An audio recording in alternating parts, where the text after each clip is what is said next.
નમસ્કાર મિત્રો, આજે આપણે જોઈશું નવનીત પ્રેક્ટિસ વર્ક ગણિત પ્રકાશ ધોરણ છે 6.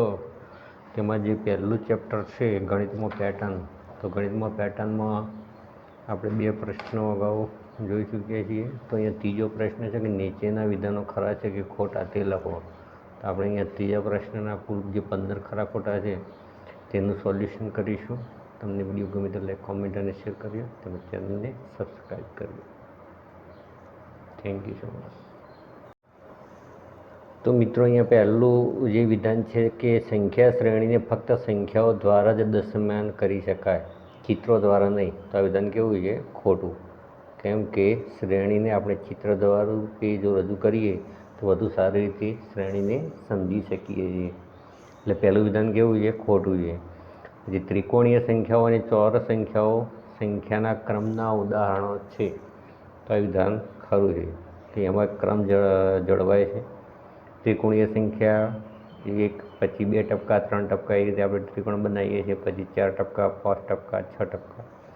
ચોરસ સંખ્યાઓમાં 2 × 2, 4 × 4, 6 × 6, એ રીતે ચોક્કસ ક્રમમાં આપણે ગોઠવીએ છીએ. તો ત્રિકોણીય સંખ્યાઓ અને ચોરસ સંખ્યાઓ ક્રમના ઉદાહરણો છે. તો વિધાન ખરું છે. પછી પ્રથમ ગણતરીની સંખ્યા અને ત્રીજી એકી સંખ્યાનો સરવાળો 5 છે. તો મિત્રો, પહેલી ગણતરીની સંખ્યા 1 છે અને ત્રીજી એકી સંખ્યા છે 1, 3 અને 5. તો બંનેનો સરવાળો થશે 6. અહીંયા સરવાળો 5 છે એટલે વિધાન કેવું છે? ખોટું છે. પછી જે 19 એ કેન્દ્રિત ષટકોણીય સંખ્યા છે. તો મિત્રો, આપણે જોઈ હતી કેન્દ્રિત ષટકોણીય સંખ્યાઓની શ્રેણી. તેમાં 1, 7, 19 અને 37. 1, 7, 19, 37 આ બધી કેન્દ્રિત ષટકોણીય સંખ્યા છે, જેમાં 19નો સમાવેશ થયેલો છે. અને 19ને આપણે બીજી રીતે જોવું હોય તો મિત્રો, અહીંયા સૂત્ર છે 3n(n−1 + 1). હવે આપણે અહીંયા આ K1, K2 અને અહીંયા K3 છે. તો અહીંયા 3 મૂકીએ આપણે. 3 × 9, 3માંથી 1 જશે એટલે 2. હવે 9 દુ થશે 18.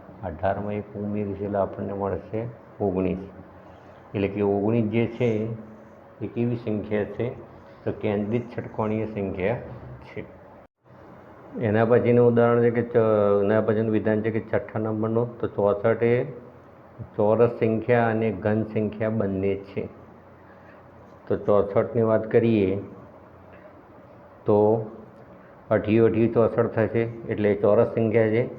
અને ઘન સંખ્યા એટલે કે ચોકું 16 ચોક 64 થાય, એટલે કે બંને છે. તો મિત્રો, 64 એટલે 8 × 8 = 64 થશે, એટલે ચોરસ સંખ્યા આને કહી શકાય. હવે ચોકું 16 ચોક 64, એટલે આને ઘન સંખ્યા પણ કહી શકાય. એટલે કે 64 એ બંને સંખ્યા ચોરસ સંખ્યા છે અને ઘન સંખ્યા પણ છે. તો આ વિધાન કેવું આવશે? ખરું આવશે. તો એ જે 6 નંબરનું જે વિધાન છે એ 6 નંબર 64 એ ચોરસ સંખ્યા અને ઘન સંખ્યા બંને છે, તો ખરું છે. સંપૂર્ણ આલેખમાં બધા બિંદુઓ જોડાયેલા નથી. તો આ વિધાન ખોટું છે. બધા બિંદુઓ જોડાયેલા હોય છે. કોચ હિમખંડની શ્રેણી એ 2ની ઘાત પર આધારિત છે. તો આ પણ વિધાન ખોટું છે. 2ની ઘાત પર આધારિત નથી. પછી પંચકોણ એ 10 બાજુઓ ધરાવતો અવકોણ છે. તો મિત્રો, આ પણ વિધાન કેવું છે? ખોટું છે. કે પંચકોણને કેટલી બાજુઓ હોય છે? 5 જ બાજુઓ હોય છે. 36 એ ચોરસ સંખ્યા અને ષટકોણીય સંખ્યા બંને છે. તો મિત્રો, અહીંયા 36 એ ચોરસ સંખ્યા છે પણ ષટકોણીય સંખ્યા નથી, એટલે વિધાન ખોટું છે. તો સંખ્યા શ્રેણી 1, 4, 9, 16, 25 એ ચોરસ સંખ્યાઓના ઉદાહરણ છે. તો આ વિધાન ખરું છે. કેમ કે 2 દુ 4, 3 તરી 9, ચોકું 16, 5 5 25.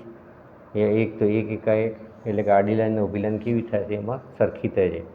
દાખલા તરીકે અહીંયા 16, તો ચોકું 16, એટલે આડી 4 લાઈન અને ઊભી 4 લાઈન, એ રીતે આપણે ચોરસ બનાવી શકીએ. એટલે કે આ બધા શેના ઉદાહરણ છે? ચોરસ સંખ્યાના ઉદાહરણો છે. જે શ્રેણી 1, 1 + 6, 1 + 12, 1 + 18 એ વિહંગ સંખ્યા દર્શાવે છે. તો આ વિધાન ખોટું છે કે વિહંગ સંખ્યાઓનું આર્ય ઉદાહરણ નથી. વિહંગ સંખ્યાઓ 0, 1, 1, 2, 3, 5 અને 8 છે. હવે આગળ 13મું વિધાન છે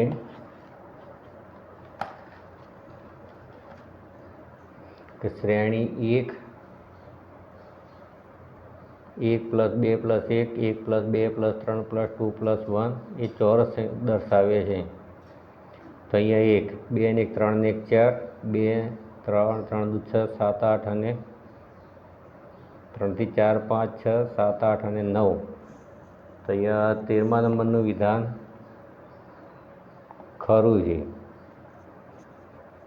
કેમ કે અહીંયા 2, 3 ને 4 એટલે 2 દુ 4 થશે, એટલે એને આપણે ચોરસ દર્શાવી શકાય. અહીંયા 9 થાય તો 3 તરી 9, એટલે એને આપણે એ રીતે દર્શાવી શકીએ. એટલે વિધાન ખરું છે. બસ સંખ્યા શ્રેણી 1, 8, 27, 64, 125 જે 3ની ઘાત દર્શાવે છે. તો આ 3ની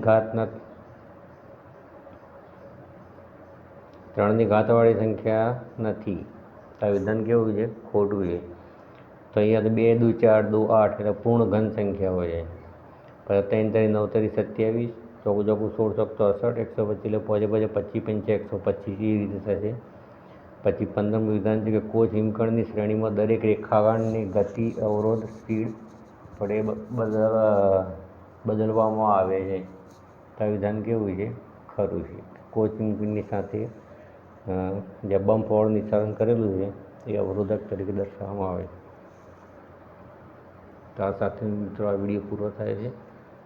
તમને ગમે તો લાઈક, કોમેન્ટ અને શેર કરજો.